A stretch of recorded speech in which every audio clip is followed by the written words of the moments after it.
জানতে হবে মৃত্যু ব্যক্তির পক্ষ থেকে কুরবানি করা আসলে কতটুকু জরুরি, এটা আপনাকে অনুধাবন করতে হবে। কোরআন এবং হাদিসের আলোকে এটাকে আপনাকে জানতে হবে, বুঝতে হবে, তারপরে আপনি আমল করবেন। যদি আপনি মন গড়া কোনো কাজ করেন, আবেগ দিয়ে ইসলাম চলে না, মন গড়া মনের ধারণা দিয়ে ইসলাম চলে না। ইসলাম চাচ্ছে হলে প্রতিষ্ঠিত হয় কোরআন এবং হাদিস থেকে, রাসূলুল্লাহ সাল্লাল্লাহু আলাইহি ওয়াসাল্লামের বাণী, রাসূলুল্লাহ সাল্লাল্লাহু আলাইহি ওয়াসাল্লামের দালিলিক প্রমাণ এবং আল্লাহর কোরআনে এই বিধান আছে কিনা। মন গড়া আইন দিয়ে, মন গড়া ব্যবস্থা, আপনি সমাজ, মন গড়া কথা দিয়ে যা আসবে তাই দিয়ে আপনার ইসলাম কায়েম করা সম্ভব না, আর করাও যাবে না। সাল্লাল্লাহু আলাইহি ওয়াসাল্লাম বলেছেন যে মৃত্যু ব্যক্তির পক্ষ থেকে কুরবানি করা যাবে কি যাবে না। আলী রাদিয়াল্লাহু তাআলা আনহু থেকে বর্ণিত তিরমিজি শরীফের একটি হাদিস, হাদিসটি 1495 নম্বর হাদিস তিরমিজি শরীফের 1495 নম্বর হাদিস। এখানে আলী রাদিয়াল্লাহু তাআলা আনহু থেকে বর্ণিত, আলী রাদিয়াল্লাহু তাআলা আনহু রাসূলুল্লাহ সাল্লাল্লাহু আলাইহি ওয়াসাল্লামের জামাতা ছিলেন এবং উনি জ্ঞানের, বিপুল জ্ঞানের অধিকারী ছিলেন।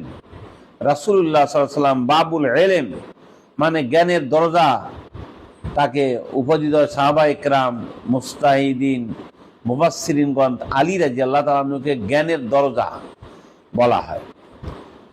আলী রাদিয়াল্লাহু তাআলা আনহু বর্ণনা করেন, আন আলী রাদিয়াল্লাহু তাআলা আনহু আন্না কানা ইউজাহা বিকাবশাইন আহাদুহুমা আনিন নবী সাল্লাল্লাহু আলাইহি ওয়াসাল্লাম ওয়াল আখারু আন নাফসিহি ফাকিলা লাহু ফাকাল আমারানি বিহি ইয়ানি নবী সাল্লাল্লাহু আলাইহি ওয়াসাল্লাম ফালা আদাউহু আবাদা।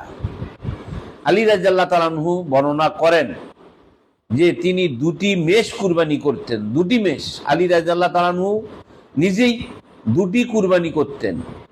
তাহলে একটি রাসূলুল্লাহ সাল্লাল্লাহু আলাইহি ওয়াসাল্লামের পক্ষ হতে, রাসূলুল্লাহ সাল্লাল্লাহু আলাইহি ওয়াসাল্লাম যখন ইন্তেকাল করলেন উনি রাসূলুল্লাহ সাল্লাল্লাহু আলাইহি ওয়াসাল্লামের নামে একটা কুরবানি দিতেন, আর একটা নিজের পক্ষ থেকে, পরিবারের পক্ষ থেকে নিজের নামে একটা কুরবানি করতেন। এটা বলা হয়েছেন আনিন নবী সাল্লাল্লাহু আলাইহি ওয়াসাল্লাম, একটি আহাদুহুমা দুইটা ছিল কুরবানি আনিন নবী সাল্লাল্লাহু আলাইহি ওয়াসাল্লাম, নবী সাল্লাল্লাহু আলাইহি ওয়াসাল্লামের পক্ষ থেকে একটা করতেন, ওয়াল আখারু আর অপরটি ছিল আন নাফসিহি নিজের পক্ষ থেকে।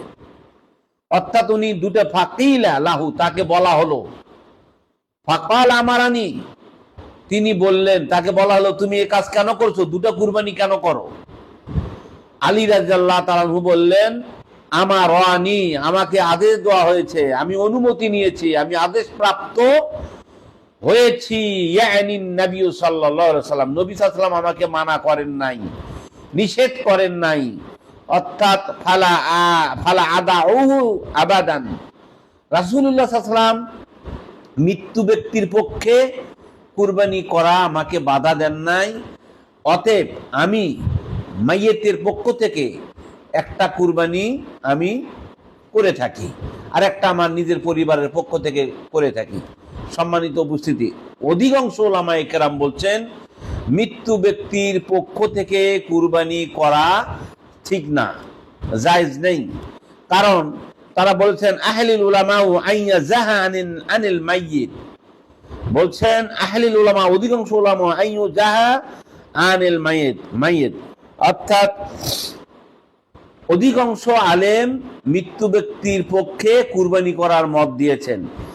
আর ওয়ালাম ইয়ারা বাযুহুম আইয়া জাহা আনহু, আর কিছু কিছু আলেম বলছেন না, মৃত্যু ব্যক্তির পক্ষ থেকে কুরবানি করার দরকার নেই। তাহলে দুটি মত, এক প্রকার আলেম বলেছেন যে মৃত্যু ব্যক্তির পক্ষ থেকে কুরবানি করা যাবে, আর আরেক দল আলেম বলছেন মৃত্যু ব্যক্তির পক্ষ থেকে কুরবানি করা দরকার নাই। আর যদি কুরবানি কেউ করে ফেলে তাহলে সেই গোশত নিজেরা খাইতে পারবে না, পুরা মাইয়েতের যে মৃত্যু ব্যক্তির নামে যে কুরবানি করা হয় পুরা গোশত আপনাকে দান করে দিতে হবে। সম্মানিত হাজিরিন, এই হাদিস থেকে প্রমাণিত হয় যে আমরা মৃত্যু ব্যক্তির নামে কুরবানি করতে পারি, যেটা আলী রাদিয়াল্লাহু তাআলা আনহু কুরবানি করেছিলেন। আর আলেমেরা আর ওলামায়ে কেরাম তারা বলেছেন যে না, মৃত্যু ব্যক্তির পক্ষ থেকে দুটি মত, কুরবানি করার দরকার নাই। আরেক দল আলেম বলছেন না, কুরবানি করলে কোনো দোষ নেই। সম্মানিত ভাইয়েরা, এখন আপনি কোনটা গ্রহণ করবেন? মৃত্যু ব্যক্তির পক্ষ থেকে কুরবানি করবেন না নিজের পক্ষ থেকে কুরবানি করবেন? এটা আপনি বিস্তারিতভাবে আরো জেনে নেবেন।